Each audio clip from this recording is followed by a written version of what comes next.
Melissa? Okay, so we'll begin our meeting with our land acknowledgement. So acknowledge that these are the ancestral lands of the Mi'kmaq people, and we thank the Mi'kmaq people of today for the warm greeting and sharing of their lands here in beautiful Pictou County with our ancestors, whether they came 4 years ago or 400 years ago. We are all treaty people. Now we'll move on to our agenda, and before I ask for a motion to approve it, under 10E, we're going to add the emergency debate on the storm, the outcome of the storm or what we're doing about it. So that'll be 10E. So with that, I'll ask for a motion to approve the agenda. You jumped ahead of me. Okay, moved and seconded. Are there any other additions or deletions from the agenda? Okay, seeing none, all those in favor? Aye. Against? Motion carried.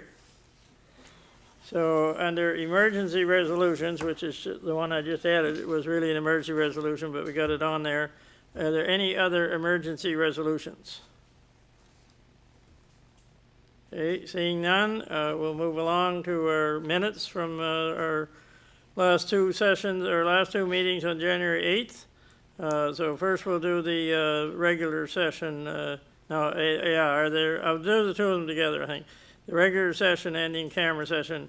Are there any omissions, additions, deletions to those two sets of minutes? Again, any omissions, deletions to those two sets of minutes? Any deletions or errors, corrections to those two sets of minutes? Okay, I'll declare those approved as presented. Okay, now we have correspondence, a letter of support for Karma, and an email from our Prime Minister acknowledging our SEBA letter. Do we have anything on either piece of correspondence? If not, I have a little something I want to read you. I would say I'm disappointed in the Prime Minister's letter. It really doesn't say anything. It says I'm handing it on to my Finance Minister. On the, if you'll remember back a few weeks ago, we sent our last meeting, I guess, sent a letter to the Prime Minister and the Deputy Prime Minister and our MP about the SEBA loans and the small businesses that were, very much worried about how they were going to pay those. So this came out of the Chronicle Herald the other day. It says there were about 1.2 million small businesses with employees in Canada in 2021, contributing over a third to the country's gross domestic product. There are tens of thousands, if not hundreds of thousands, of businesses that remain viable but will not be able to outrun their debt. That's a quote from Dan Kelly from CFIB. And the final one I'll read is Warren Buffett says, the tide goes out. When the tide goes out, you see who is swimming naked. CBC's chief economist Pedro Andrews said, with the government support receding, the small businesses will be the ones exposed. I just was very disappointed that we didn't get at least a more detailed response from our Prime Minister. Okay, so we'll move right along then to the proclamations. So we have two proclamations tonight. The first one we're going to deal with is the African Heritage Month. Whereas Nova Scotia has more than 50 historic African Nova Scotian communities with a long, deep, and complex history dating back more than 400 years, whereas African Heritage Month provides an opportunity to celebrate and promote the culture, achievements, and contributions of people of African descent in Nova Scotia, past and present. Whereas the 2024 African Heritage Month theme is Our Smiles, Our Joy, Our Resilience as African Nova Scotians. This month is a time to celebrate and recognize the history and culture of people of African descent. The theme aligns with the final year of the United Nations International Decade for People of African Descent, 2015 to 2024, with a goal to strengthen global cooperation in support of people of African descent, increase awareness, and recognize their full and equal participation in all aspects of society.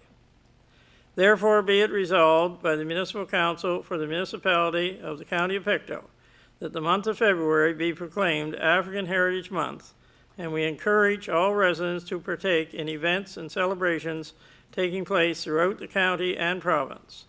Dated the 5th day of February 2024 in Pictou, Nova Scotia, signed by myself, Robert Parker. We'll do that now. And you may or may not have noticed on your way in this evening, but we are flying the Pan-African flag, which represents all the continent of Africa and the people that have come to our country from that continent. And I believe that Adam did a good job on our site explaining the colors of that flag. And I did attend on behalf of our council the celebration that took place in Glasgow on February the 1st. And it was a celebration. It was really good. There was a lot of music, a few political talks, not too many, and but just a real time of joy. And they had the poster there. I don't know if we've got a copy of the poster or not, but it was a really good poster. They do a new poster every year for this. So with that, we declare that proclamation then for the month of February for African Heritage Month. And the second one, we're very pleased to have folks with us at the back here from our Women's Institutes in the county. And we, of course, couldn't have our meeting on Monday night, but we still managed to get a few folks out for tonight. So I'm glad to have them here with us. So what I'm going to do is read the proclamation, and then one of the members, Debbie White, will accompany me at the table out front here, and we'll sign the document. Okay. Whereas the first Women's Institute in Nova Scotia was formed in 1913 in Salt Springs, Pictou County. Whereas for 111 years, the Women's Institutes in Nova Scotia continue to provide women opportunities to improve the quality of life for families in their local and global communities through community service and involvement, education, and personal and leadership development. Therefore, be it resolved by the Municipal Council for the Municipality of the County of Pictou that February the 18th to the 24th be proclaimed as Women's Institute Week in the municipality, dated at Pictou, Nova Scotia, this 5th day of February, 2024. So now we'll proceed with signing the document with Debbie.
How you feeling? Great, thanks.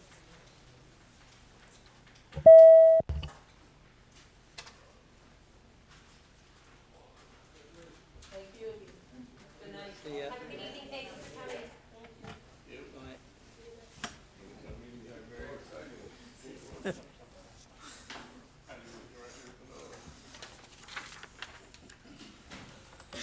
Okay, inspect something here. Okay, so now we have a presentation, and it's on the screen, I guess, behind me.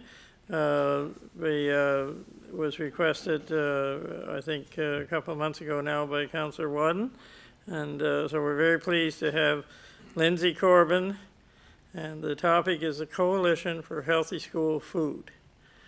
So can you hear me, Lindsay? I can hear you. Okay, the floor is all yours, or the wall is anyway. Thank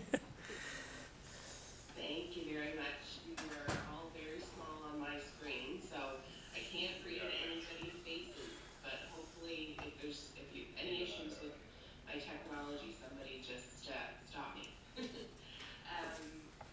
Thank you so much for having me this evening, and thank you for the opportunity to present virtually. I'm fighting a cold right now, so and as you all know, the roads are not the best.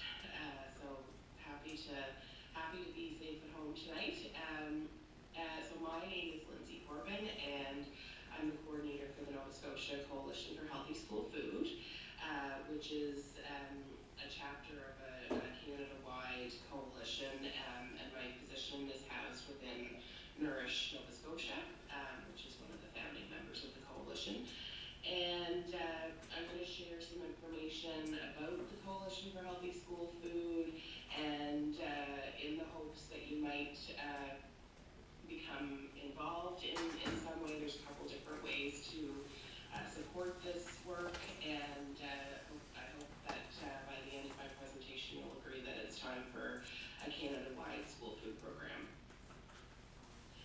So I invite you to think about this for a moment. If there was one thing that you could do that improved all 5 of these priorities, think about whether that would be something you would want to be a part of, because these will all see positive impacts when we have a universal school food program. I'll share a little bit more on this later, but first let's take a look at the current situation. So in our society today, these are some of the not so happy statistics, and the one that two I guess that I really want to focus on is that only 1/3 of children in Canada eat enough fruits and vegetables daily, and also about 1/3 of elementary school and 2/3 of secondary school students do not eat a nutritious breakfast before school. So this is kind of across Canada. Now when we look at Nova Scotia, I just shared a couple screenshots of news articles related to food at school, and so these are all within the last 6 months or so. So you can see that we're hearing about students going hungry at school, and also staff are struggling to fill gaps because more students are showing up hungry. So teachers and other school staff are having to figure out ways to feed kids who are coming to school without enough food. And our education minister has said that Nova Scotia won't serve up a universal school lunch program without support from the federal government. Closer to home, there is some positive stuff happening around school food as well. So on the left there you can see our MP Sean Fraser visiting Northumberland Regional High School and their wonderful school food program, the Karma Closet. And I believe that there may be some support from your municipal government for school food at Northumberland. I'm not 100% sure. And then G.R. Saunders, which obviously is not your municipality, but very close to home, in Sellerton, offering $4 lunches, and they've got a wonderful fresh food cart similar to the one that you can see in the pictures of Northumberland. And also Nova Scotia related there, both opposition parties have tabled bills that would require the government to to provide school lunches. Nova Scotia does have some breakfast program funding, but I can tell you, and you likely know if you're connected to school food at all, that it's not enough. So, what is the Coalition for Healthy School Food? So, did you know that Canada is actually the only G7 country that doesn't have a federal investment in school food? We are getting closer in Canada, and now is really the time to keep the momentum going, as well as advocating for evidence-based, what an evidence-based program would look like.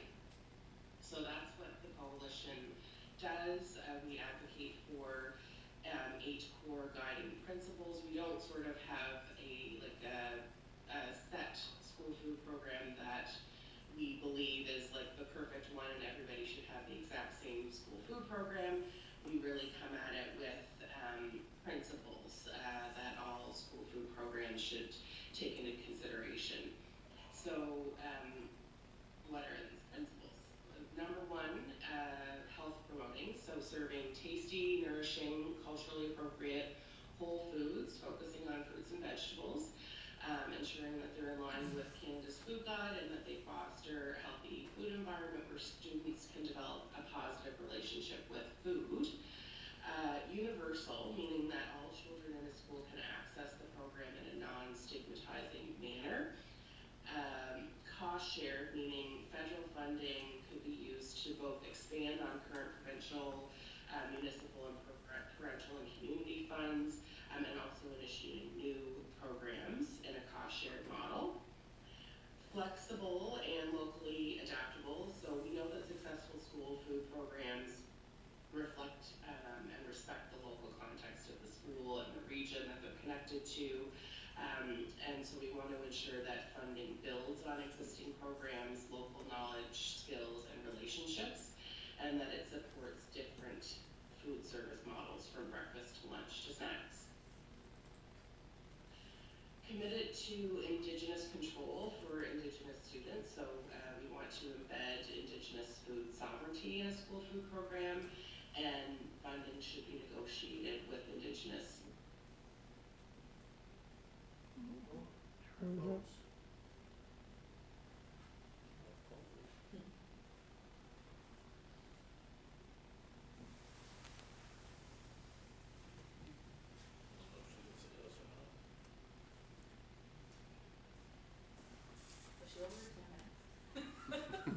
No, the clock's paused. Oh, they shut her down. Can you message her? Text her?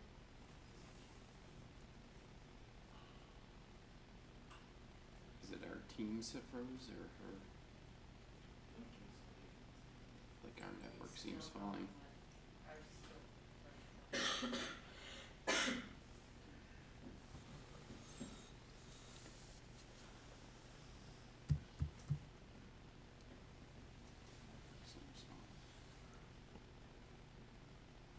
Well, we'll give it another half minute or so, and if she doesn't get back, we can, she may get back and continue on later.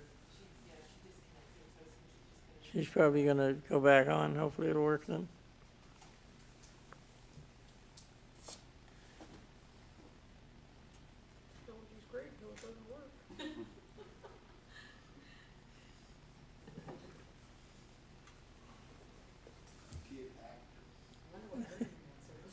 Yeah. Maybe talk to you about an internet provider.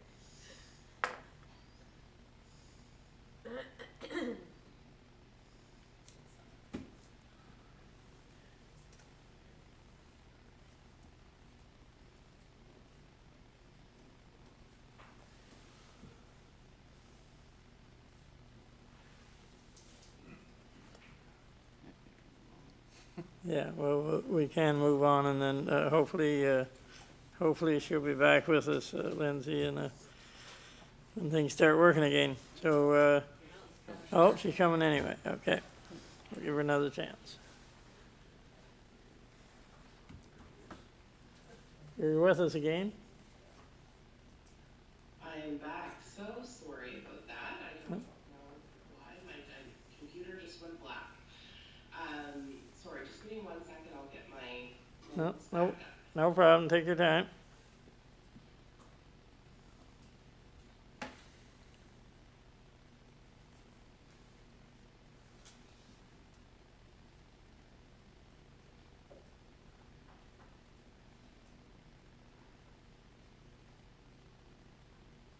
Okay, so I don't know how much you heard of what I was last saying, but it's really important for us to consider Indigenous food sovereignty and negotiate funding agreements directly with Indigenous nations and leaders.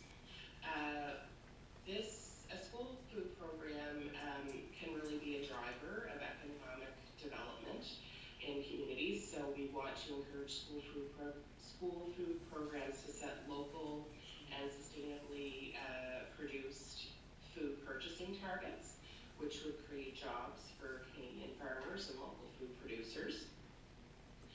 And it's not just about filling bellies, which of course is really important, but it's also about promoting food literacy. So supporting the conditions for school food programs to be integrated into curriculum and enable food literacy and experiential food skills education. And then there needs to be accountability measures and guidance. So we want to ensure that programs are guided by standards that are nutritional standards and also guarding against conflict of interest issues with marketing to kids and things like that. And we want a framework for consistent Canada-wide evaluation of the program. So municipalities in, within Pictou County and across Nova Scotia and across Canada have become endorsers of the Coalition for Healthy School Food, as have many different community groups like the Ecology Action Centre, Nourish Nova Scotia, that's who I'm with, Union of Nova Scotia Mi'kmaq, Teachers Union, IWK, Federation of Agriculture, Cape Breton Food Hub. So we have also more than 30 community health boards that are including Pictou, West and Central and East Pictou community health boards. So you'd be in good company if you do decide to become what's called an endorser of the Coalition for Healthy School Food.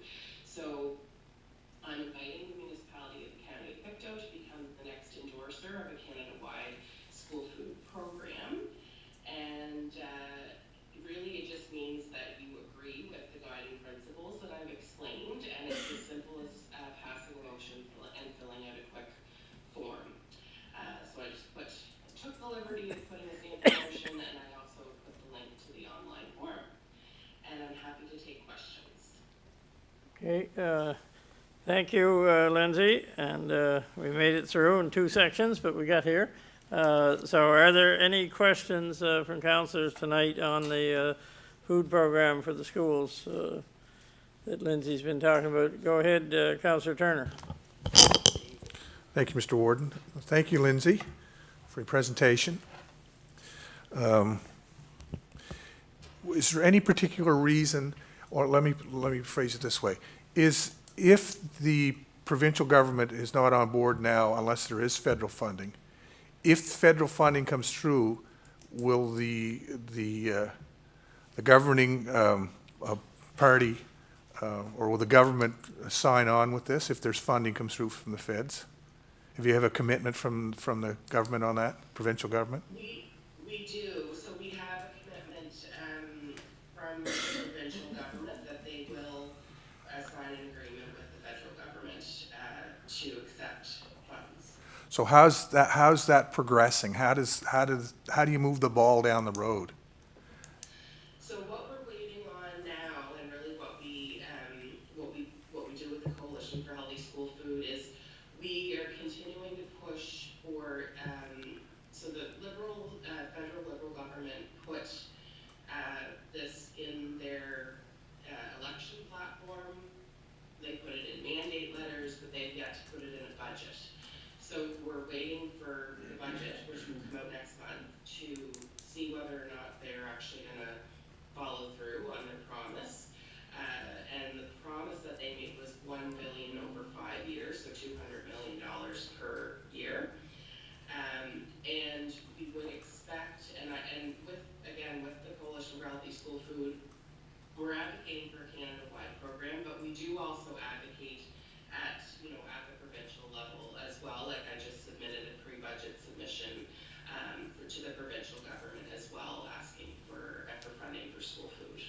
Okay. Does that help? Yeah, that was wonderful, yeah, so, it's just a common sense thing as well, right?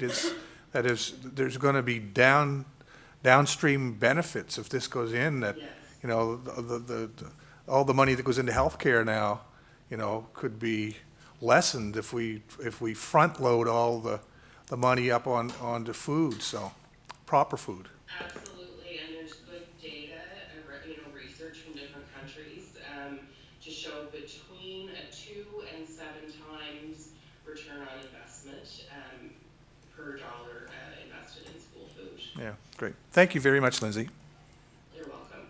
Okay, Councillor Dave Parker. Thank you, Warden.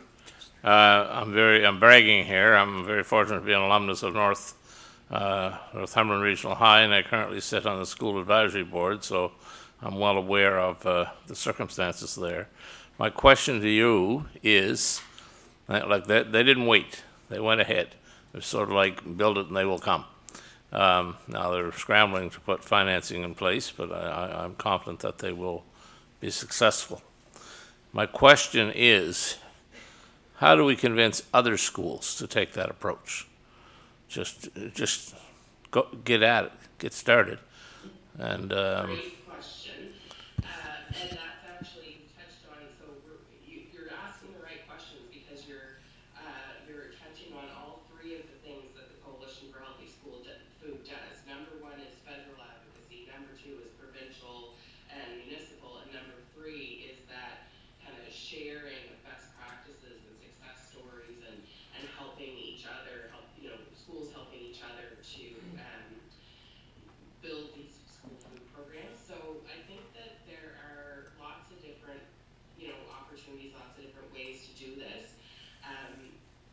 One of the things that, and there are different other pilots, like the fresh food cart pilot or the salad bar pilot that, GR was part of, but there's other schools that could do things like that. Like, I actually just shared an opportunity from Farm to School Canada to apply for a $10,000 grant if somebody, and one of the common things schools use that for is to buy like a fresh food cart, which can be used for salads or tacos or loaded baked potatoes or any of those kinds of things. So that's another, that is one example. So there are definitely grants out there that schools, are taking advantage of, and they are building things before, and not waiting for those big programs to announcements to come. thank you. Okay, Councillor Chester Dewar. Thank you, Mr. Warden. Thank you, Lindsay, for coming and talking to us this evening. How do you going to get this across to the kids? Like, is there going to be an education part of it, something in the schools, or? Yes. Okay, because you know what kids want to eat, right? And it's not tomatoes and bananas and stuff. That they're having to make muffins and stuff out of the bananas and stuff now, which they'll sell. But I mean, how? So so in terms of like the nutrition education and food education, is that what you're asking Yes, about? yes, and you'd have to start it in primary or pre-primary to get them started at it, I guess, because in town, say North Nova, for example, like there's likely out of 1,000 kids there, there's likely 600 leave the school and go to one of the fast restaurants every day, okay? Now, up at MacLeod School, they have a variety of foods up there, and they got cooks there making them, and it's a different world, right? They're not right in town where they can go, but the only way that the kids are going to start to know that this is good for them, they have to educate them somehow. That's my thoughts anyway. Thank you. Yeah, absolutely, and yeah, the nutrition education and food literacy is part of it. 100% and really important. And I think too, like what's interesting is other schools, across the province, across the country, have, that I know of, and I can share some success stories with you, have been really pleasantly surprised at what kids are actually willing to try and willing to eat when they are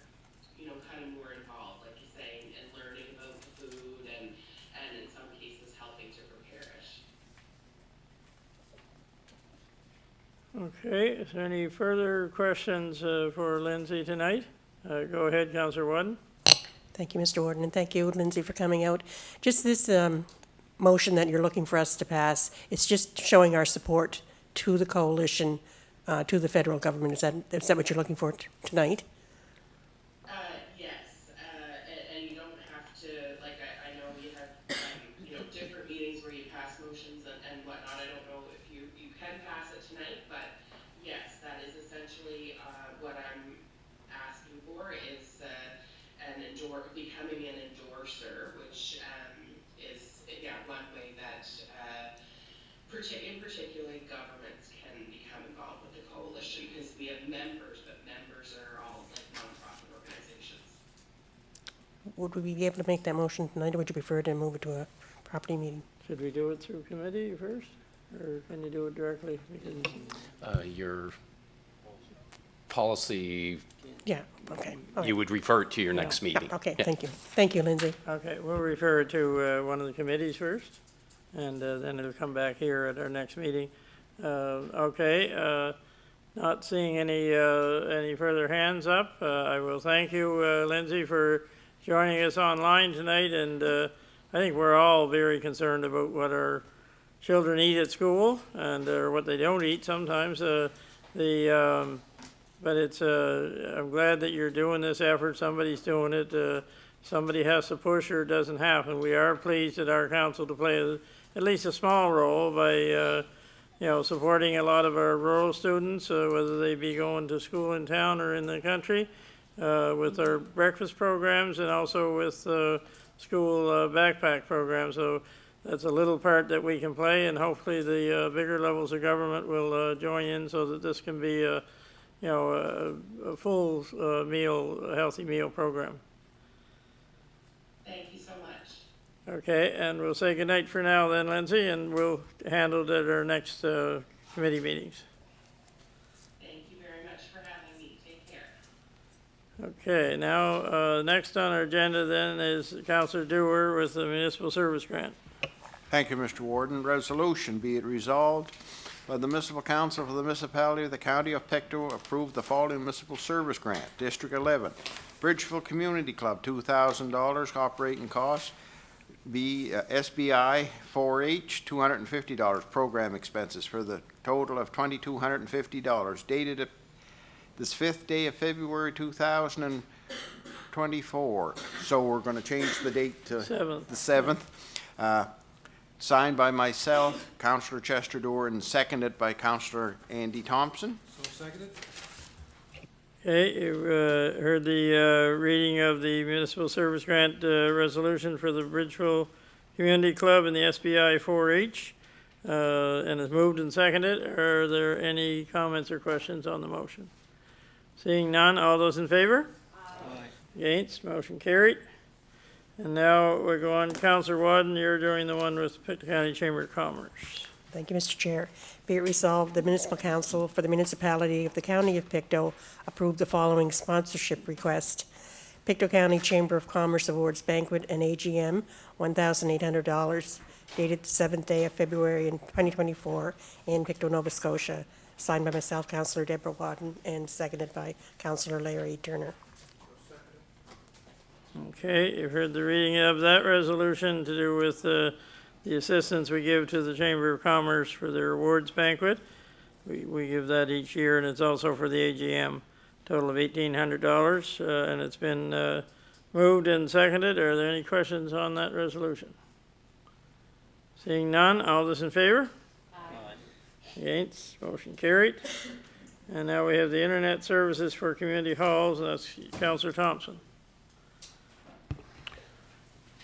Resolution, be it resolved, the Municipal Council for the Municipality of the County of Pictou approve the following policy.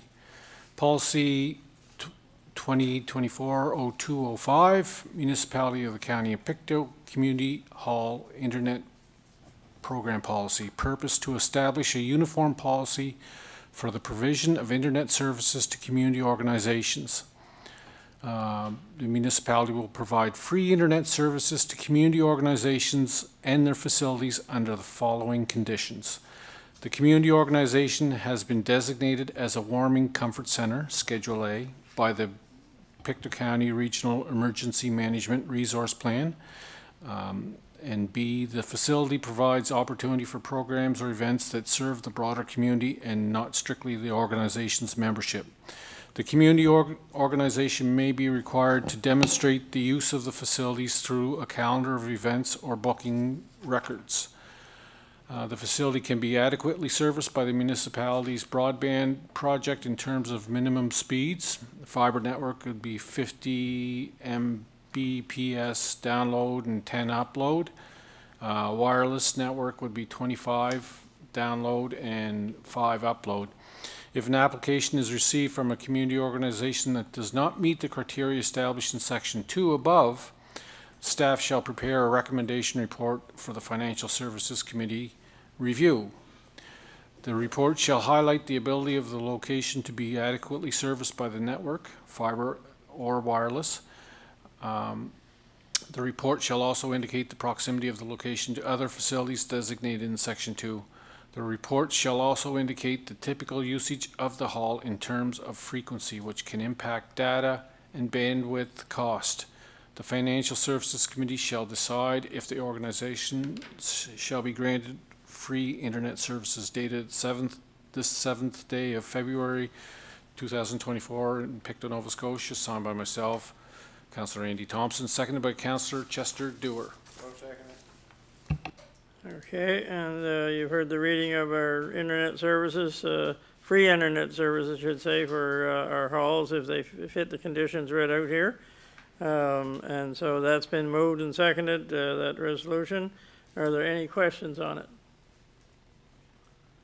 Seeing none, all those in favor? Aye. Against, motion carried. And our final resolution is MacLellans Brook Coalburn design tender. And Councillor Palmer, you're looking after that one. Thank you, Warden. I'm very pleased to read this resolution. Whereas the Municipality of the County of Pictou issued a request for proposals to qualified engineering consultant firms to provide design consulting services to extend the municipality's water distribution system in the MacLellans Brook and Coalburn areas. Whereas the municipality received proposals from 3 engineering consultant firms providing information on proponents' team, methodology, submissions quality, and pricing. The proposals were reviewed, scored by staff, and taken to the Property Service Committee for consideration. These firms included Straight Engineering Limited, CBCL Limited, WSP Canada Incorporated. Be it resolved by the Municipal Council for the Municipality of the County of Pictou, award the design tender to Straight Engineering Limited and present as presented in its proposal for a total value of $251,180 excluding HST, dated the 7th day of February 2024 in Pictou, Nova Scotia, moved by myself, Councillor Randy Palmer, and seconded by Deputy Warden Wayne Murray. So second? All right, so that's the reading of our design tender for the MacLellans Brook Coalburn water project. It's been moved and seconded. Are there any comments or questions on that resolution? Hearing none, all those in favor? Aye. Against? Motion carried. That comes to the end of our items that we had on our original agenda under business items or items requiring action. So we have added, as I said I would tonight, a discussion on the emergency that we're still going through, have gone through since last Friday evening. And so this is day 6. It's been a difficult week for many of our residents, and difficult for everybody, those trying to help them or those who are trapped in their own homes. I want to just give a brief outline of what we have done up to this point, and then open it up for discussion. So it was Monday, wasn't it, that we met 3 times? Yeah, on Monday, Saturday and Sunday after the weekend, and we were all buffaloed in by that time, I guess, but three times the Deputy Warden and myself met with our CAO, Brian, and Evan Hale, and John, what's his last name now? Davison. Skipped me for a minute. Representing Remo. So the question the first question on our mind was, how do we help people? And will a state of emergency, declaring a state of emergency, will that help? So we met early in the morning at 9:30. We went back again at 1:30. And then they thought they'd go back and get some more information from some of the groups that we were asking, would a state of emergency help you? And so at 5:30 we met again. And in the end, we concluded that if we declared a state of emergency, there wasn't anything significant that would change because of that. Now, that was just our opinions based on listening to Brian and Evan and John. So that's where we left it. We said, no, we won't, but I would send an email out right away to counselors. And if it was wished that we, when we met tonight to have a state of emergency, then we would do that. But in the meantime, I have done several interviews today with the radio and TV, trying to highlight what's happening here in Pictou County, because sometimes the only thing we see on the media is what's happening in Cape Breton. And I'm not trying to put down Cape Breton at all, but sometimes we can get hit hard too and not be recognized. If you're not recognized, maybe you don't get as much help. Was that a reason for declaring a state of emergency? I don't know, but in the end of the day, our advice was you're increasing the expectations of people by declaring a state of emergency. If you don't have something to follow it up with on a different action that's going to come because of that, you're setting people up thinking that, well, things are going to improve now. So that was the decision made. Like I say, I've been dealing with media all day today, trying to, but I've also been on the phone 3 times with one of the new super deputy ministers, Paul LaFleche. And so they have made some offers now. I did put out a statement yesterday to clarify that it was the provincial government that is responsible for these roads and not our municipal government. That did seem to start some action, and so today we had an offer this morning to send 10 snowmobiles here, and you know, he said, you may laugh at this, but I'm sending you 10 snowmobiles. And well, it's not laughable really, because people need these urgent supplies, medical supplies, even food and water, and that will allow us to get those supplies to some of these roads where people are still stuck in their own homes. I want to let Evan speak briefly here on what's going to happen tomorrow morning, based on what I was told late in the day today, and our staff here have been working very hard to try and get this arranged. I should mention the agencies that they talk to. Yeah, that's right. Wayne just reminded me, certainly they touch base with the RCMP, they touch base with the VON, they touch base with fire departments. Did everybody say they were great? No, but they didn't see that us declaring a state of emergency was going to change that situation any. So, and there might have been other agencies too. Do you recall, Brian? EMS. Pardon? EMS. Yeah, provincially, all the agencies that are on debriefings, we also talk to adjacent municipalities, towns locally, the county of Antigonish, Remo, and basically the same conclusion. The state of emergency wasn't going to give us any additional powers, that it would allow, like I think the media reports in Cape Breton, it did allow their police to keep people home or turn them around type thing. That wasn't being identified as an issue here by our agencies. They weren't dealing with a lot of that. So, but our biggest emphasis is how do we get help to the people that are trapped in? We're pushing the provincial government as hard as we can, get these roads open. And I think they are working as hard as they can with what they have, with the limited amount of equipment and personnel. The personnel is tiring out. They've been at it for 5-6 nights now too. So there's so I give them credit for trying hard, especially our people that are they're working every day driving these machines, and the provincial government has poured some extra equipment in here from both New Brunswick and from the western end of the province that doesn't need it right now. So that's all helping. But what we're really concerned about are those people that maybe they're running out of insulin, maybe they're running out of pills or whatever, or maybe they need their bandages changed, all those things. So I think at this point, Evan, I'll let you talk about what's going to happen tomorrow morning. Sure, thank you for the opportunity to speak on this. So as of today, we've got 5 snowmobiles in the county. There's another 5 expected to be here in the morning. Each snowmobile comes with a crew of 2 people, an operator and somebody to help shovel and push the snowmobile should it get stuck. Also tomorrow, we're expecting the arrival of a team called Team Rubicon, and they specialize similar to Task Force 5, which we had here in the county over Fiona, in sort of that Swiss Army knife mentality where they'll go in and identify areas of homes that they can help shovel people out of their homes, shovel a path to the road, things like that. So what we've done and what we've been working on today specifically is setting up a hotline for folks from the county to call into.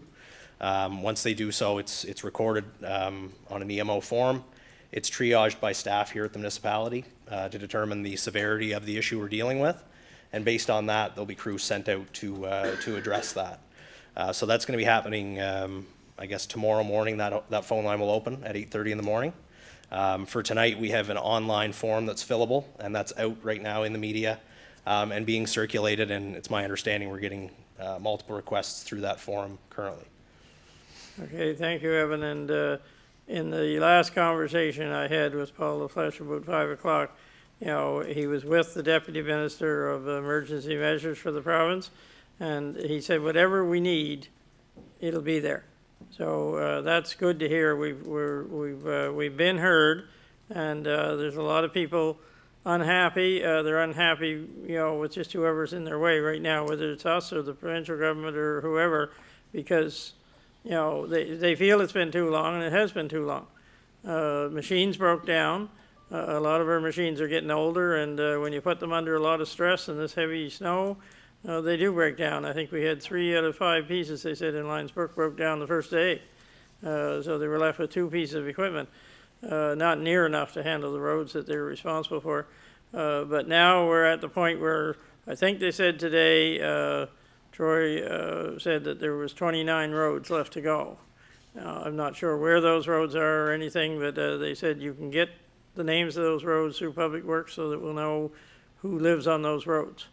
And then, but they have to, not everybody has a way to go on the computer and fill in, but there's other ways, is there, Evan, for them to let us know?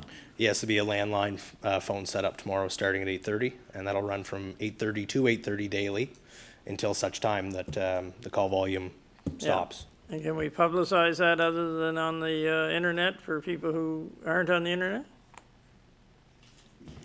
Yeah, sorry about that. Yes, I believe it's on the radio currently. Okay. One of our REMO coordinators was working on that this afternoon, so I believe it is out on the radio currently. Or it will be soon, if not.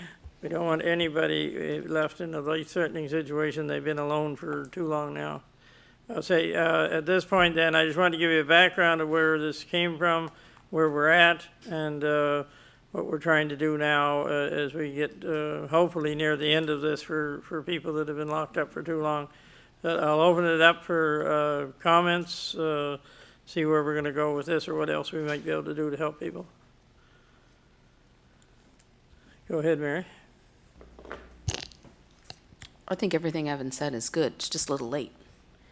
I think we should have had it in place. I think we should have learned from what we had in the hurricane.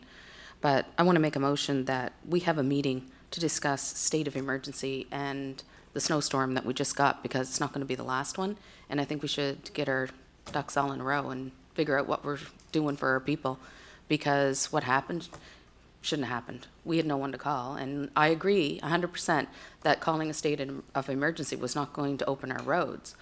But when I had a discussion with you, you said that there was no indication that the DOT did not think that they could cover and get everything done.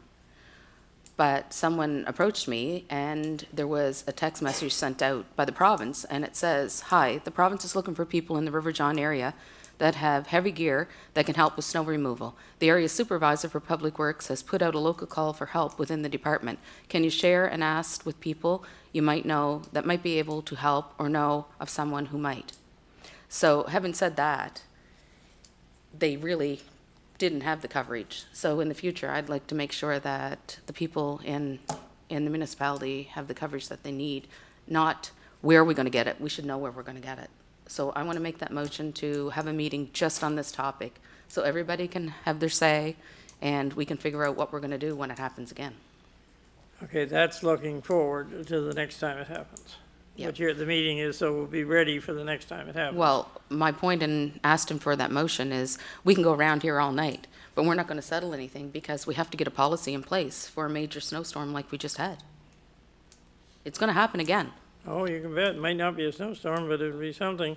Do I have it, you're making that motion? Yeah. So do I have a seconder for Mary's motion? I will second it on the condition that she broadens it. I think we need to look at a plan for snowstorms, massive forest fires, severe flooding, hurricanes. Don't think we need to put volcanoes in it, hopefully not. Yeah, but what I've seen over the last 5 or 6 days is a premier that's mocking our process. Mike, Dave. Turn your mic on. And us not clear as to what the process is, or there's going to be anything effectively done. Yeah, I think Carla has indicated she's willing to listen. It's time to revamp our emergency processes. They're not working. So I'll second the motion if she agrees to broaden it to all major potential disasters. It's going to be a long meeting, but I agree. Okay, so we have a motion on the floor to hold a future meeting just around how to deal with the emergencies and the whole picture to be better planned for these emergencies, to deal with more than just the snowstorm we have now, but to deal with all kinds of emergencies. So that motion is on the floor. Are there questions on that motion? Go ahead, Councillor Turner. Thank you, Mr. Warden. In terms of authority in situations that have been brought up, in terms of authority, does the municipality have authority to set our policies and procedures outside of REMO, or do they have, I guess in terms of authority, does REMO have authority over the municipality in terms of, could they override our policies? That's my question. I'll let Brian handle that one. If we set something, is there any other body that would override our policy and procedure? Your policies and procedures would need to be consistent with the Emergency Management Act. Okay. So ultimately, REMO is an organization to which we are a party to. Yes. That is meant to support our efforts. So all their efforts are contained under that same umbrella of Okay, the but they have emergency. they don't have authority over our municipality in terms of, if there was something that needed to be done, and we said, we need to call in, half a dozen front-end loaders, and they say no, do they have the authority to squash our, my question is if we go through this process and set everything up, and is there anybody else can supersede that? I guess that's my question. No. No? No, I mean, the organization, so if, using that example, a request for assistance or whatever can be filed by an individual municipality. So we have done that. We did that yesterday or Monday, one of the days. They're all a blur at this point, but we submitted a request for assistance for a number of things. So we requested additional snow plowing capability to be brought into the municipality. So that was outside of Remo because the towns didn't need it. Right? So we requested that. That went in Sunday night, I think.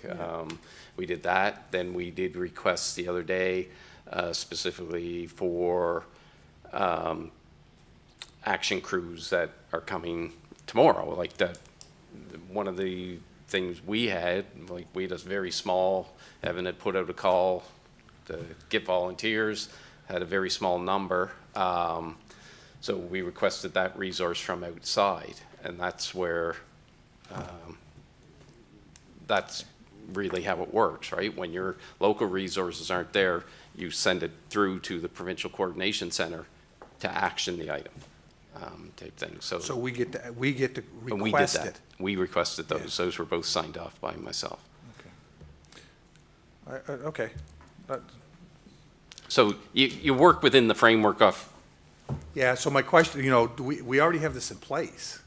So what additional things could we do to enhance how we respond?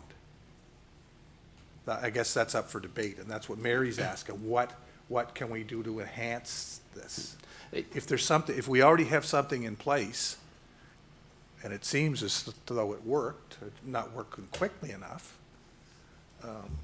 if we have a debate on it, whether we'll come up with some new policy or procedure that will enhance the response. one of the things that I think may need to be looked at is the overall structure and how that works, because it's not, while it's a regional organization, the region is different. There's different components within that region that work and don't work. So that may be something we have to look at as the overall structure. But on a municipality basis, we still identified resource or gaps that we saw or were being reported to us by yourselves and through the broader community.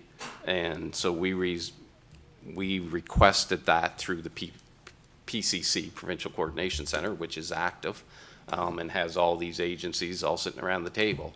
So you send it up, and if there's other things like vulnerable people need to be checked on, or roads were plowed or not plowed that people had appointments on, and we push that up. But it's not a fast food service. That's one of the probably the frustration everybody has. Yeah. It goes up, and then they take it down, and so the structure, it's not really localized to some degree, and It's centralized, not and that localized, yeah. part off the frustration, I think, is you send something up and it takes time for it to come back. Like with a simple medical appointment that took 18 hours, I think, from start to finish. The fellow plowed his own road in And the he- meantime. yeah. Yeah, because he had to Right. get in for cancer appointment. Okay, Mary? thank you. I feel that for every scenario that we have, we don't have anything in place. And if we do, it's not in a timely fashion, and we're lacking communication with our people. And if we don't have that communication and let the people know what's going on, we have nothing. And for everything that can happen, we need to know how soon or how long do we have to wait before we can do something. If this happens, there has to be a policy that says within a day we can do this. Or if this happens, do we have to wait 3 days, or can we do it that day off? Like, we can't wait until the 5th day and say, oh, let's do something now. People are already fed up. Like, it's too late. We need to have something for everything that you can think of that can possibly happen with each thing, as in a forest fire, a snowstorm, a hurricane. We have to break them all down and have something in place for everything, and how long, and how soon will we react? That's what I want to know, so that the people will know. Councillor Dave Parker. I certainly agree with everything Mary's saying, but I think we need to pass this motion one way or the other, and then we need to have this discussion this evening of what we can do immediately to help those people who need help. Okay, This is so- like a separate motion. So we have a motion on the floor for a future meeting to prepare for I'm calling the future. question. Well, I had, Debbie Warden had her hand up. Go ahead, Debbie. Go ahead, Debbie.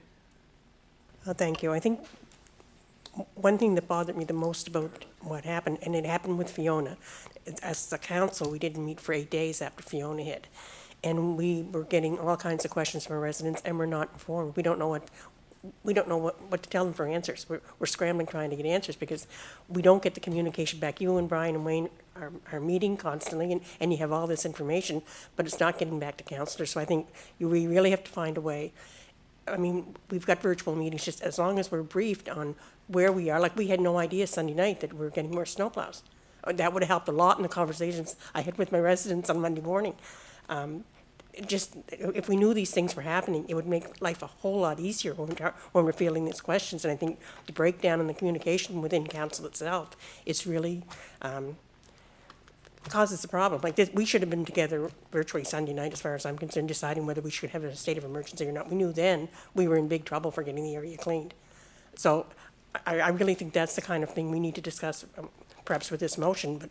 But to me, that was the start of some of the failures of what we're going through now. And we need a way, that we said before, with the vulnerable persons list. We have got to get something together on that. Or they've been talking about the 311 phone in. I don't know if something like that would work as well as a vulnerable list. At least people would be phoning in. But when you're trying to pick and choose who is vulnerable in your area and making sure that you can get to them or someone can get to them, it's a lot of phone calls. A lot of people are calling saying, I think this person could be in trouble. But today with cell phones, we don't have the numbers for a lot of these people. So it makes it really, really hard.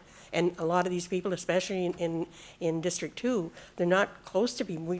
There's a distance between them. We're trying to reach out and get to them. And then everybody was trapped in the yards anyway because the driveways are full of snow and so on and so forth. So I think it's important we follow through with Mary's motion.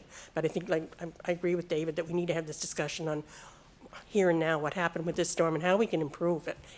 I mean, that's what I want to do, is improve when the next storm hits so that we're not sitting here going through the same mistakes we went through with Fiona. I think that's really important.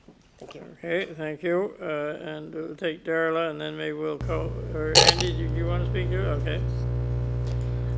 Thank you, Mr. Warden. I guess two things. You know, what we're dealing with is extraordinary circumstances, and it was just kind of jaw-dropping to see, you know, the weather forecast over the weekend, and it was obviously incredible in all of our areas, and with extraordinary snowfall comes extraordinary measures, and I think that's where we're at right now. I guess my question through you, Mr. Warden, was to Evan. My question is what shortfalls do you see that we need to deal with? We can sit here and say, well, we need plans for this and plans for that, but it seems to me that we don't really know what plans are in place. So you would be probably the best to speak on where you see the shortfalls and what your recommendations would be. Thank you. Should we do that tonight, Darla, or do you want to put that in the longer frame meeting that Mary's talking about? There's some requests here to deal with the storm we're in right now, the particulars of that, versus the long term. Yeah, well, that's fine, but I think that it's important that we hear from I just think it's important that we hear from Evan about what this situation has been, and we're talking about all the shortcomings this evening. We can wait on it, but I think it's important to hear from our Director of Emergency Measures at some point. I agree with you, but I want to move with this motion so we can come back to discussing the current situation. Andy? So,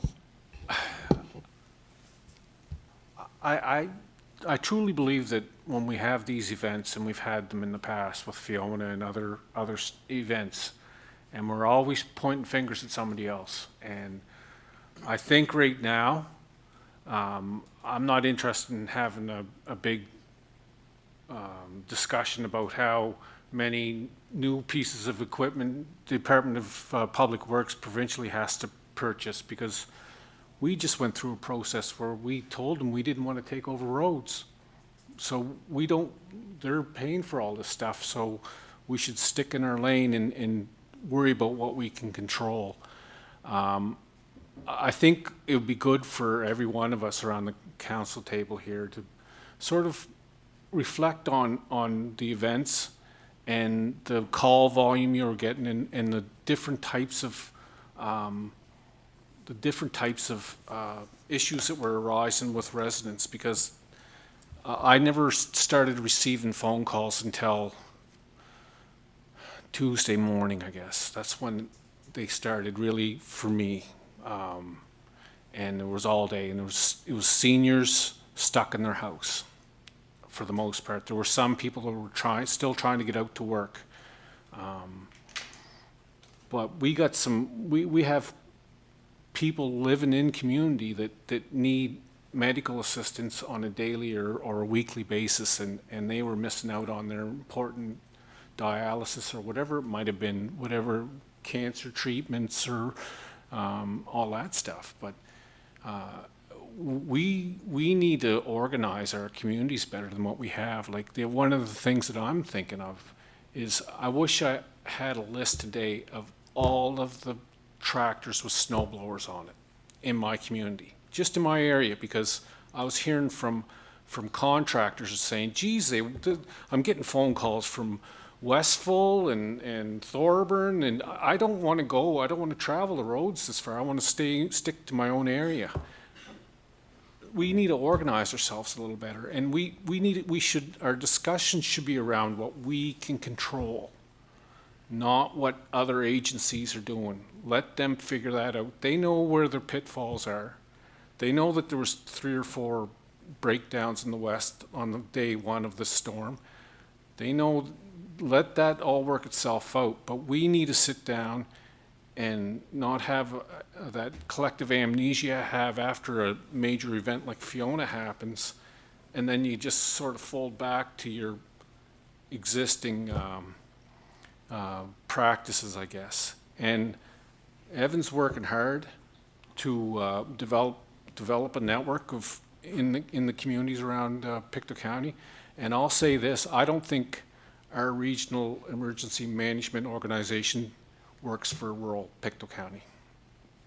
And I say that with all respect for people working in it, but I think it's a urban-centric approach to things. And I think that Evan's more equipped in his role to deal with the rural areas.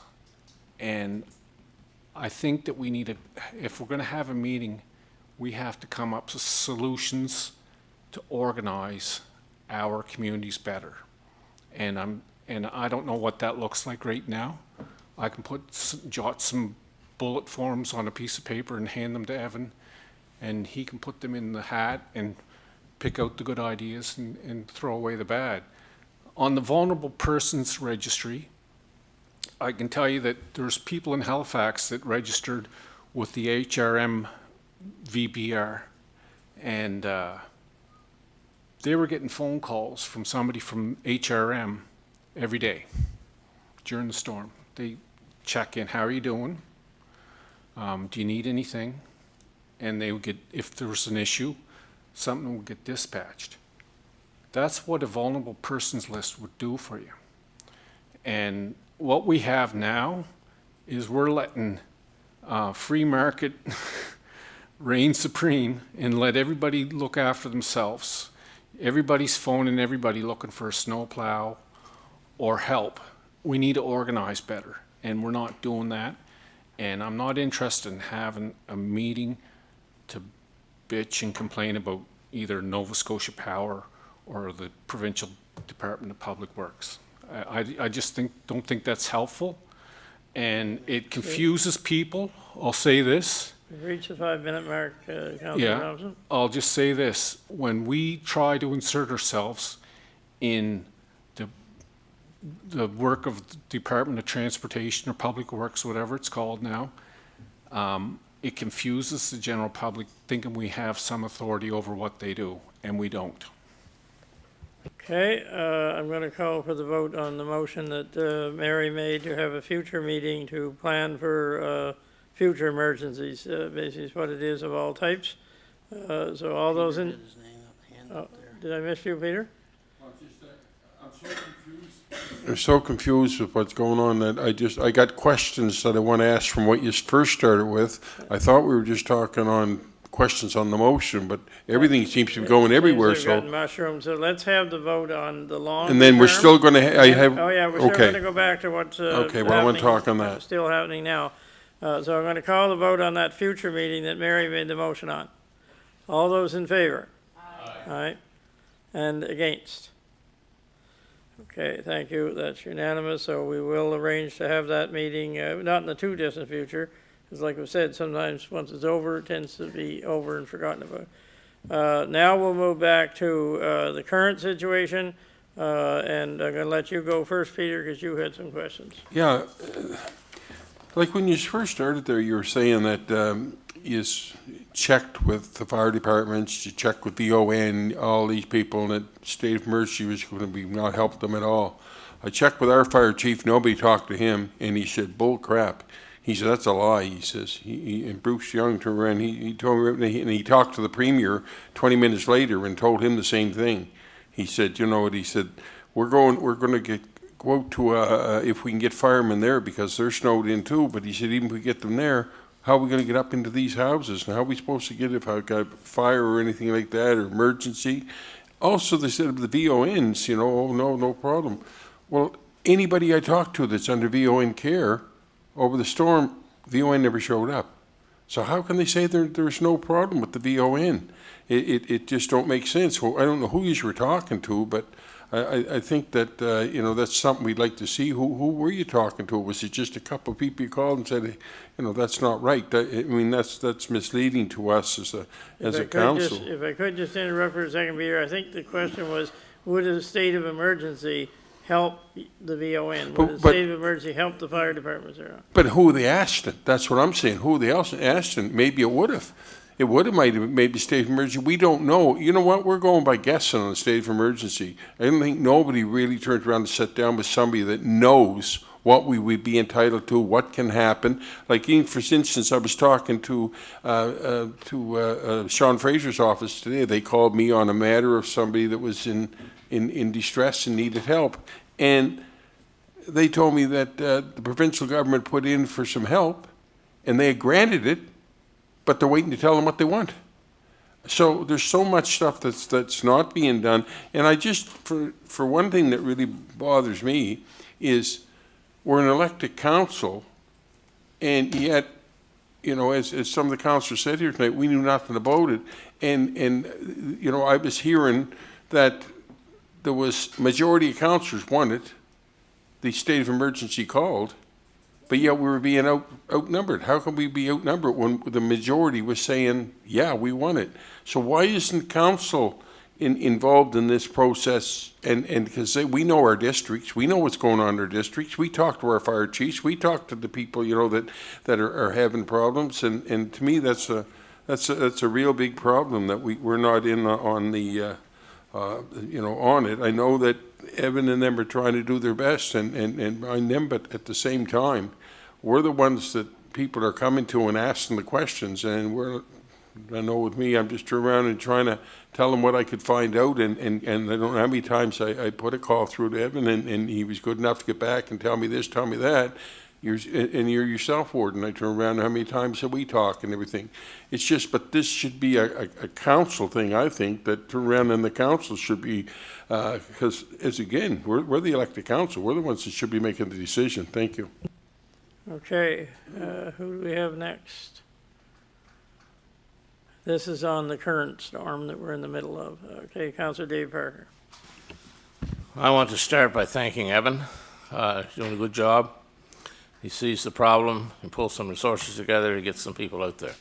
And that's what we needed on Tuesday and today, and we're going to need it tomorrow and Friday probably.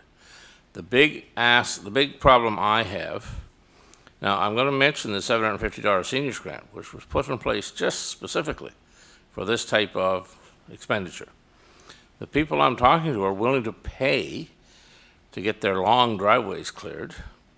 One fella, he's in his upper 80s, and his wife, and I think they might have been there today, they might have a path up the road for him. He's got an 8 or 9 foot wall of snow at the road, the snowplow ridge. He can't move that. even with a snowblower. In my area, most of the snowblowers have broken down, just beyond, these are farm tractor-driven snowblowers, just beyond what they are capable of. So the thing that I need tonight, and I'm asking Evan to communicate to us, if you get 2 or 3 or 4, I'll call them contractors that have a large payloader that can go in and open these driveways, people will pay them for it. It's not the cost. They just can't get anyone. I'm talking about Garlock and Lansdowne Station and West River Station. There's just no big equipment in those communities. They need help. They needed help by Tuesday. Tomorrow's Thursday. You know, I know one lady, she's a nurse, to Aberdeen. Tomorrow will be the 4th day she's missed. And that puts pressure on the whole system because there's not enough staff there. And she's going to miss a good chunk of her paycheck. Maybe that's why they're more than keen to pay. But that's the one thing I need right now, is to be able to refer them to a list of names, 1, 2, or 3, people that will come with a payloader, because even a backhoe failed at one lady's, it was a regular old-fashioned 2-wheel drive backhoe.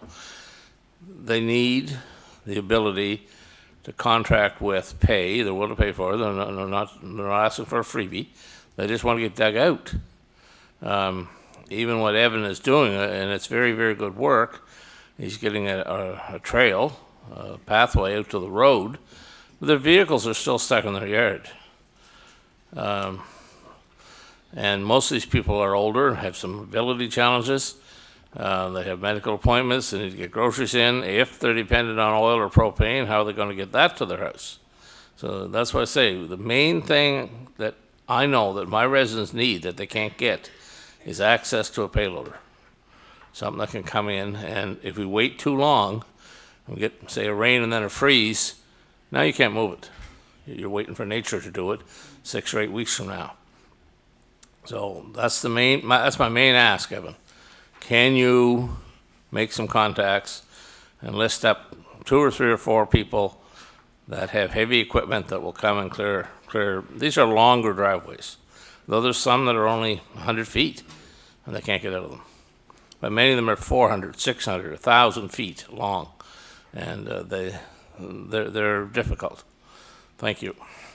Okay, I want to say this is similar to Fiona in a way, because first we had to get the power back on. That was out of our control. Once the power was back on, then the big demand was, how am I going to get rid of all this brush? And that is where we stepped in then and said, okay, we'll pay, it was a lot of millions of dollars, I forget what it was, but so this is similar. Once we get these roads open so people can get in and out, then the next demand is I got to get out of my driveway. It's no good having my road open if I can't get out of my driveway. So whether we want to talk about, can we come up with something like you're asking for? Can you make any attempt to answer that, Evan? Or? Sorry, you're talking about just providing a list of 3 or 4 contractors that have agreed to come and do it? In certain areas would work, and the farm tractors are almost, as my brother said, burnt out. Right. They simply can't handle this hard snow now, so it's more to payloaders and that type of stuff. So what he's asking for, and would probably help in other areas, here's some people that would work in your area if you called. Yeah, absolutely. We can work on that in the morning. Yeah. The Director of Public Works actually just emailed me a list of snow removal contractors that he's used in the past. But probably what's going to be most beneficial is to reach out to a few of these folks in the morning and ensure that they're able to do this. Yeah. Rather than providing people a list of 3 people that won't answer their phone. Yeah. So I have no trouble doing that work in the morning and getting that information out. Okay, that would be helpful. There's a lot of people that they're out, but they're not out. Go ahead, Debbie. Thank you. And I wonder, Evan, if that could be sent out to the councillors as soon as you get the information, so we're aware of who is available, because I've had a lot of calls yesterday and today concerning people that can't get out the driveway. There's snow showing out the driveway, and they can't get anyone to come, and all they want to do is get the properties cleared. And it's beyond the local fellows that used to come and do it with the truck and the front end plow. They're not able to now. They have people to do the driveways, it's just that they're incapable, they don't have the equipment, so. Yeah, they're trying to they get don't, well, contractors it's not to- heavy enough equipment. Go ahead, Mary. Could I just ask one more Oh, question? sure. The telephone number Evan, do you have that yet, the number that's going to be available tomorrow? Just let me check my email really quick. Is it there, Adam? Do you have it? Could you? He can look that up, that's okay. Yeah, okay, I'll move on to Mary and then we can get that. Oh, okay.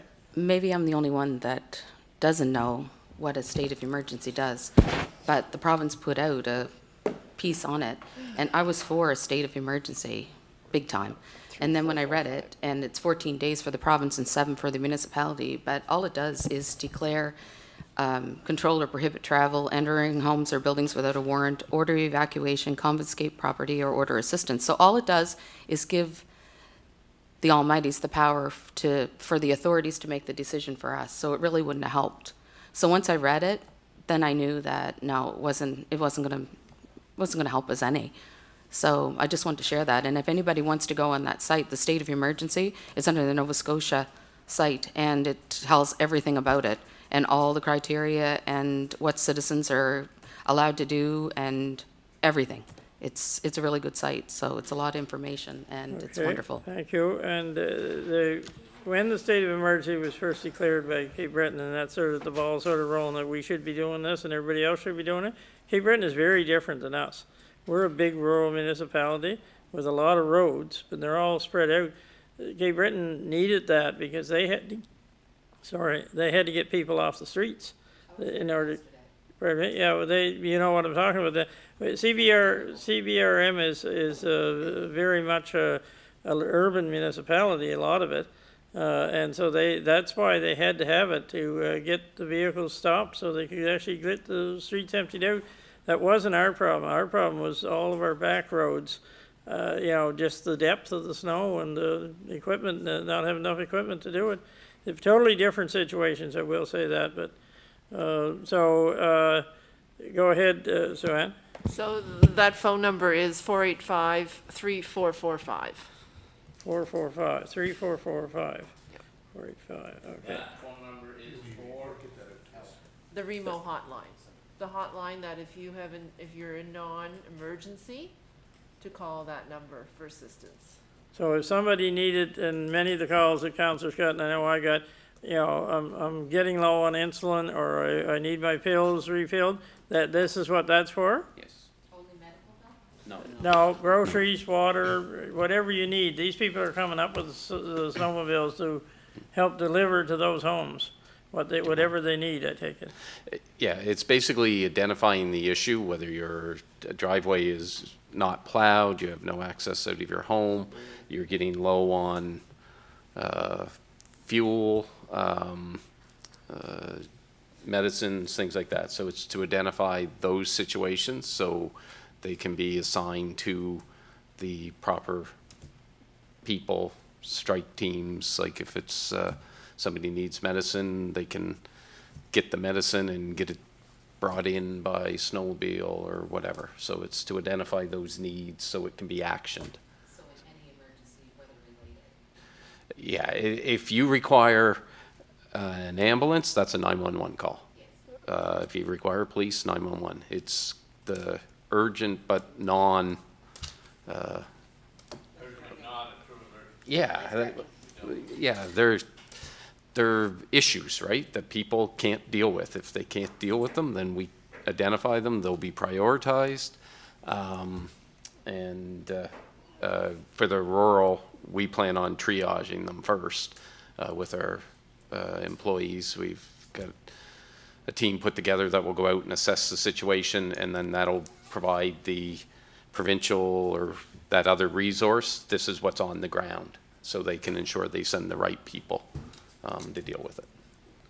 So that's a number then that anybody gets calls tomorrow, and some of the roads did get open today, so that's a good thing. That's less that we have to deal with, but some may not be open till Friday, they're saying, but that might be Saturday or Sunday too, depending on where your road is. And I think the one I was talking to down in Debbie's area, it was 3 or 4 roads. You had to come off of this road, and then you had to come off of that road and onto this road, and they might end up on a private road at the end. But I think it's important to say there was some successes in all of this, in trying to get people to work together to help some of the people. One particularly, I know that a gentleman from here helped out a lot, and I received a call crediting him, and that was Jason LaGreca, our fire inspector. It was up the River Road, past the big dairy farm, McGregor's big dairy farm, and yeah, he was in trouble with insulin and diabetic stuff, and so Jason, I was told, walked a long distance with snowshoes to get to the house and offer any help he could. They were really impressed that, you know, if you need shoveling or you need me to get something for you or whatever. Now, luckily that later in the day, they got a monster machine in that cleared the blockage at McGregor's dairy farm because they couldn't get to the farm to pick the milk up, so they had to dump the milk. But, you know, that was also blocking the way to his place. But I received a call from his mother-in-law who was very appreciative. She didn't know who it was at the time. She eventually found out it was Jason. But and there was some down in Peter's area as well on the what's that name of the road? Campbell? John Campbell Road. One gentleman had to get to his cancer appointment. He was bound, determined he was going to get there, and they told me, well, tell him to phone 911. Somebody will get out to him. He would not phone 911. He didn't want to draw attention to his own health difficulties. So he got out on his tractor, him with cancer and sick, and spent 4.5 hours getting down to the Little Harbor Road from the John Campbell Road so he could get out and go to Halifax. And there are a couple more, I won't go on, but the one up on River Road particularly, I got good assistance from Amanda at Tim Houston's office. She said, I'll do everything I can to get that road open. And she also helped me and Peter with another road over, I guess it was at the end of the branch road, the Fraser Mountain Branch Road, to get a dialysis patient out. So there has been good things happening in the middle of all this chaos. Did we do everything right? No, but you do the best you can at the time, I guess, and we learn from it, and we're going to have this meeting to plan some more. But you know, I was asked at one point to put a statement out because there was a lot of confusion between whether they were our roads or the province's roads. So I did put that statement out, trying to clarify that. And I did state that our fellows are doing a great job, but they just don't have enough equipment. And so we're calling in all this extra equipment. Should you have enough equipment to do the biggest storm in the world or the biggest one we'll ever get? No, you can never have enough equipment that way. But I think it is important that we put pressure on to have better and more equipment so that when the next big one comes, we're better prepared. I don't apologize for putting that in there. I think it's important to state. I'm getting along good in my conversations with the provincial people, but sometimes you have to state what you're thinking, and if everybody agrees with it or doesn't, that's my job as warden, and I'll continue to do that. Any other comments or questions? Go ahead, Councillor Dewar. Thanks, Mr. Ward. 3445, is that the number you said? Yes. Thank you. Okay. Can I just ask about this number? What is the number for? I missed that. Like, what Evan, is do you want to explain, Evan, what the number's for again, please? Is this the new number, or is this always in existence? No, this is a number that was just created tonight for this specific purpose. So it's just for people to call in for immediate needs, like the CAO had alluded to. Okay, fair enough. Okay, so everybody has that number now, and if you get any calls, direct them to that number, and we need to know, and I think it will be, those people need to be looked after right away, at least gotten back to, you know, that, you know, you're here or there on the priority list. Councillor Dave Parker. Is there a number, or how are they going to find out if there's contractors available, heavy equipment available to come clear the driveways? It's not an emergency, but the longer it goes, the less likely it's going to get done successfully. And they're like I say, they're willing to pay. These are not people looking for freebies. These are people saying, help me get out of here. I need to get out for all kinds of reasons. And, you know, they might even leave their vehicles out of the road once they get them out. But they can't get out. And until Evan gets a chance to look at it in the morning and make a list, then he'll have to look at how do we as councillors tell our Will that residents. be the same number, or will it be a different contact? I think really we need to look at this in the morning, Yeah. now that we have that direction to find these contractors and figure out the best way to get that information out to people. So If just bear with us. Yeah. Thanks. Go ahead, Brian. Just on the hotline, one of the things we wanted in place is that when somebody calls it, we're hoping that the majority of the time they actually get a live person. Yeah. But there may be chances where it's going to go to voicemail because of just resourcing. But one of the key messages I think we stressed this afternoon in our REMO meeting was it's essential that the person hears somebody and they can say, okay, we've got you logged at least. And maybe they may be able to explain the process of how it will be triaged and things like that, that somebody may be out to look at it. The reality is if it's a dig out, it's probably, if you call tomorrow, it's not happening probably till Friday at the earliest, right? Or You mean a private dig Yeah. out or a road? like a private home, like if, right? The reality is by the time that gets sent to the team and they're gonna look at it, like if they can get 10 homes in District 7, they wanna hit all 10 at once, right? So, it's gonna be, there's gonna be some logistics around this, so, but the intent would be that they respond, but there will be a little bit of a delay from the time the call's recorded until there is a response, physical Okay, response. I've got Larry and then Randy. I know that, thank you, Mr. Ward, and I know that this conversation is about the storm we just had, but, and we'll have this discussion, but maybe Brian, you can just in a brief synopsis tell me, that communication package that we bought, what's the name of it? You guys use it Reach internally. everybody. Oh, yes, Simplycast. Simplycast. If Simplycast had been in place and operational to its full extent, would that have been beneficial to our residents? Would they be able to communicate with us and us to them if they opt into Simplycast? We would be able to push information out to them. It would also help in a situation like this with the hotline because it can take information in as well, type thing, so yes. So, I mean, we've just renewed that subscription. We've just kind of started working on that emergency side of it, type thing. It would be helpful. It's a communication tool, can't hurt. And commu- Discussion regarding how to go forward. I think that should be a major. and there's no doubt that communications is one of our big challenges. You know. Go ahead, Randy.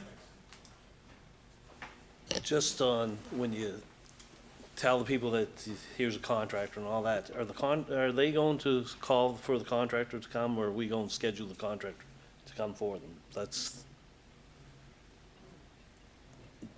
the, I'm gonna tell my people, they're to call. there to call. It's Yeah. a deal, it's a private deal, it's not sponsored by the Yep. county, private deal. No, and that's what I wanted to clarify. Yeah, clarify that they have to pay for it, because I had a number of phone calls thinking that the county should have plowed them out, I've the got homes. quite a few of those. Like they have this, I don't know where it comes from, but to think that the county's responsible for, one person said, take it off my taxes, the plowing out of their yard. That's a good idea. Like, so I said, well, I wish the county could control the weather, but we can't, I said. But I had a number of calls, well, I need you to shovel me out. Like, I'm a county councilor, I'm not going out there shoveling everybody's driveway and things like that. You know, there's people in the community, if there's vulnerable people, the neighbors and that look after those people, they do. If there's a medical emergency, you can call TIR or Public Works, and they'll come and they'll, as soon as they can, they'll plow that driveway out or plow the road and whatever. This storm, it didn't stop until Monday afternoon at 2 o'clock. I was out doing my driveway at 2 o'clock in the afternoon. That's when it stopped. My road was plowed this afternoon. It's a short subdivision road. It was plowed this afternoon. Like, it was a unreal storm. There was breakdowns, but this was a heavy snow. The trucks that are around today aren't like the old FWDs that they had in the six-wheel drive trucks. These are just regular, ordinary tandem trucks, automatics of that don't have the power to push this volume of snow, right? They used to have the big V plows on them, and you see some loaders going around now with the V plows. Trucks today don't have those V plows. They have a wing, and that takes a lot of pushing and the road had too much snow on it to do that. Public Works, like somebody, they about this, why didn't you call a state of emergency? I got that phone call, or in the emails. Well, I explained to them, I was on the website, same as Mary was, and I explained to them what the state of emergency, I said, would not do us any good, because we do not own the roads. We can tell the people to stay off the roads, but that's about it. So people just they get boxed in, they want out right away, but this stuff, storms like this take a little time. And if we get all the roads done by Friday, man, that's pretty goddamn good for a Monday afternoon when the storm. When I woke up Monday morning, I had more snow in my yard than I did Saturday and Sunday, and I had to clear it Saturday and Sunday. But, you know, we got to make sure, having a list of contractors, and that's what I did. I told the people, I had a couple names, I said, I'll give you these names, you call them, they're busy, they'll come when they can to get you out, and they're appreciative of that, so. But, you know, people have this conception that we have the power to shovel road driveways and things like that and get them out, but we don't. We got to stay within our own limits. We don't own the roads. The roads are owned by the province. Public Works had private contractors hired. They got the private contractors out when they knew that they needed them, so. And that's, oh, go ahead. They were doing their job. Like the men are tired and they're beat. They had breakdowns. They had trucks off the road. They had men that couldn't get in, men that wouldn't come in, you know, over those 4 days. So, you know, it's not an easy thing. And the private contractors are doing great jobs, and that the three plow operators, or three plows that they got from New Brunswick are doing a fantastic job also. So anyway, I just want to say, you know, it's one of those storms that you got to, it takes time. Not everybody's going to be cleared out in the same day, so. No, and I'm glad you mentioned about the people doing the work. God, I've done a lot of snowblowing the last 2 days, and it's hard work. People think you're just sitting in that machine or sitting in that tractor. You're twisting around and up and down, bouncing around, and in those graders or whatever, they're not smooth operating machines. So by the time you finish a 12-hour shift or something on those, and they're just to the point right now, like Randy said, that those fellows are really tired. But they're still coming to work, the ones that are loyal, coming to work and doing their job. But I also want to mention that when you call, we were told when you call for a structure fire or an ambulance, that they're, at the same time they dispatch a plow. I just wanted to ask to be excused, I got somewhere I gotta be. Oh, okay, sorry, I didn't see you through the back of my head there, but not any problem. But, you know, on some of the roads, the way they are now, with the ambulance arrives and the plow arrives, you're not just gonna plow down the road. With 6 foot, 7 foot wall in front of you, you know, we are in trouble when people, a real emergency call, because we can't, normally you get the plow and the plow goes down, the fire truck goes right behind it, but in this case, there's gonna be a long time to get that cleared in some of these roads. So we're very fortunate in some ways that we haven't had a major emergency like that we couldn't get down the road.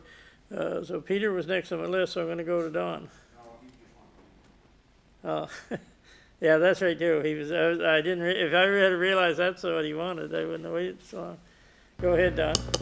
Yes, Mr. Chair. There's been discussion about developing a list of heavy equipment operators, and I think that it may be a waste of time in that any heavy equipment operators in the areas have already been contacted by the Department of Transportation.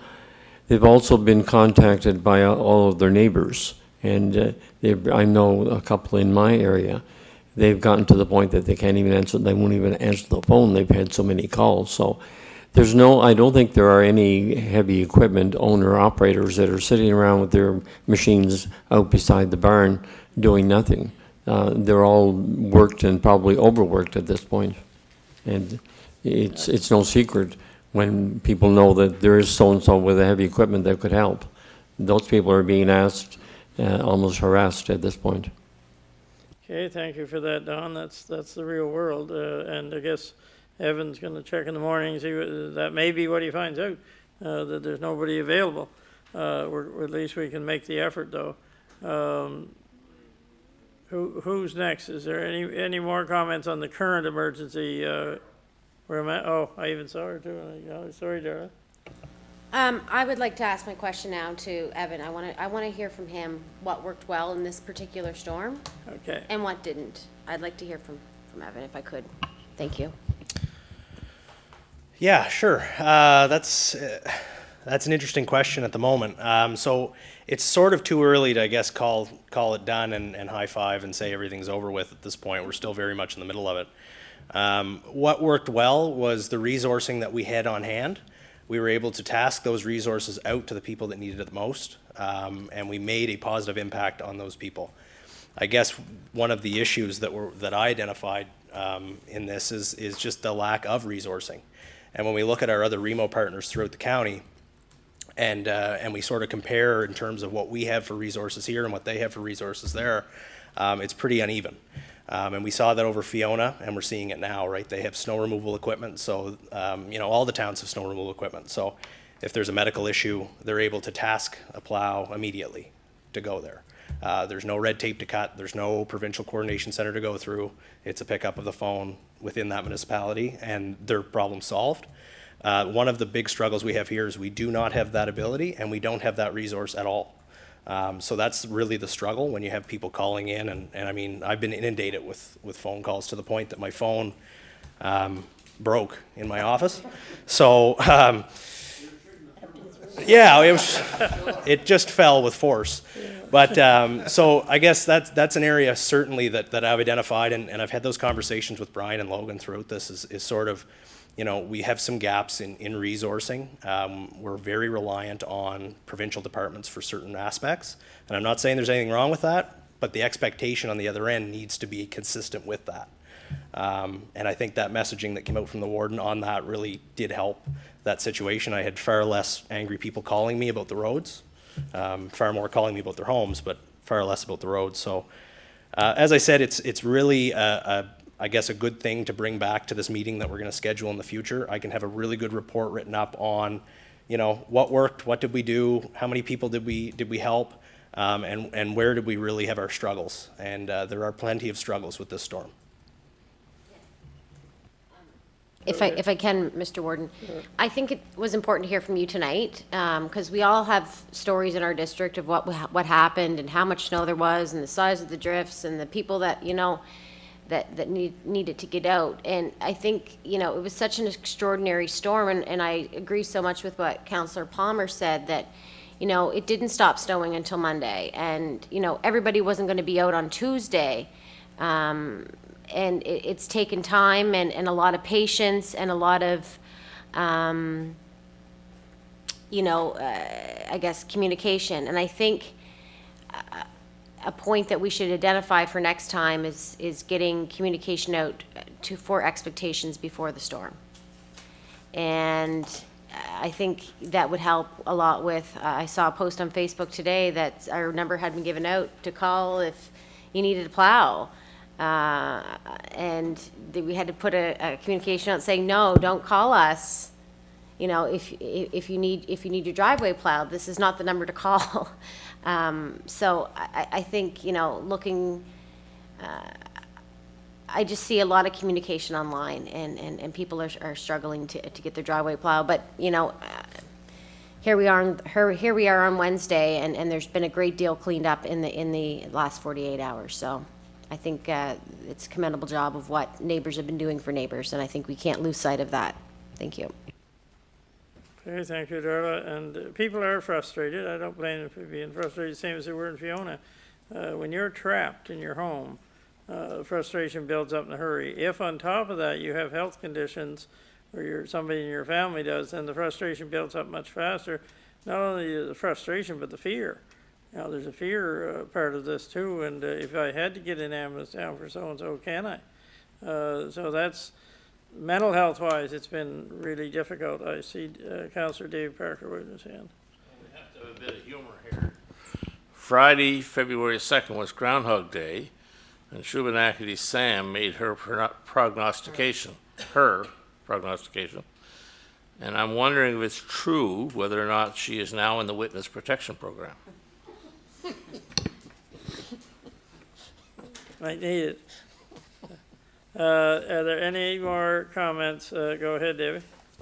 I think one of the biggest problems being a municipal councillor is that we're the people that answer the phone when they call. They call the departments, provincial departments. I mean, I was getting a mailbox full trying to get hold of the dispatch number for the highways, and they were getting the same thing. So they were really frustrated. So by the time they get to us, they don't want us to say to them, this is really a provincial issue, and they want us to try and help them. They're at a desperate point, and I think that's puts a lot more pressure on the municipal councillor, because we don't want to hang up the phone and not try to help them in some way, shape, or form. And now I have to say, Evan and Logan have been great this week.